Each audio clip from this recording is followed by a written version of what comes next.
നവകേരളം citizen response programme വികസന ക്ഷേമ പഠന പരിപാടിക്ക് കാസർഗോഡ് തുടക്കമായി. കാനായി കുഞ്ഞിരാമന്റെ കാഞ്ഞങ്ങാട്ടുള്ള വസതിയിലെത്തി അഭിപ്രായം ശേഖരിച്ച് ജില്ലാ കളക്ടർ കെ ഇമ്പശേഖർ ഉദ്ഘാടനം നിർവഹിച്ചു. ആഘോഷങ്ങൾ വലുതോ ചെറുതോ ആകട്ടെ, അതിന് സ്വർണ്ണ തിളക്കമേകാൻ ഗോൾഡ് കിങ് ഉണ്ട്. Gold King, the trust with quality. Main junction, Uppala.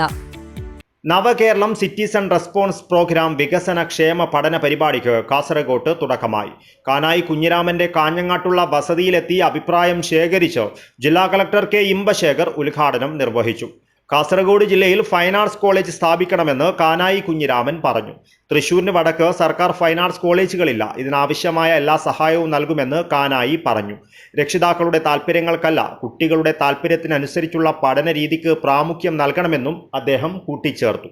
പോലീസും സർക്കാർ ഉദ്യോഗസ്ഥരും പൊതുജനങ്ങളുമായുള്ള ബന്ധം കൂടുതൽ ജനകീയമാകണം. പോലീസ് സ്റ്റേഷനുകളിലും സർക്കാർ ഓഫീസുകളിലും ജനങ്ങൾ ഭയത്തോടെ പോകുന്ന സാഹചര്യം ഇല്ലാതാകണം.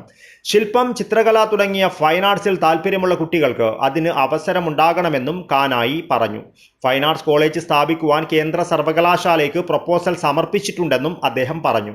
കാനായി കുഞ്ഞിരാമന്റെ പത്നി നളിനി ഒപ്പമുണ്ടായിരുന്നു. സർക്കാർ ജനങ്ങളിൽ നിന്നും അഭിപ്രായം സ്വരൂപിച്ച് നയം രൂപീകരിക്കുമെന്ന് ജില്ലാ കളക്ടർ കെ ഇമ്പശേഖർ പറഞ്ഞു. കാഞ്ഞങ്ങാട് നഗരസഭാ chairman V Ramesan, vice chairperson Anitha, ജില്ലാ information officer M Madhusoodanan, assembly മണ്ഡലം ചാർജ് ഓഫീസർ, ജില്ലാ വ്യവസായ കേന്ദ്രം general manager K Sajith Kumar, ജില്ലാ നിർവഹണ സമിതി അംഗം കെ അനിൽകുമാർ എന്നിവർ സംസാരിച്ചു.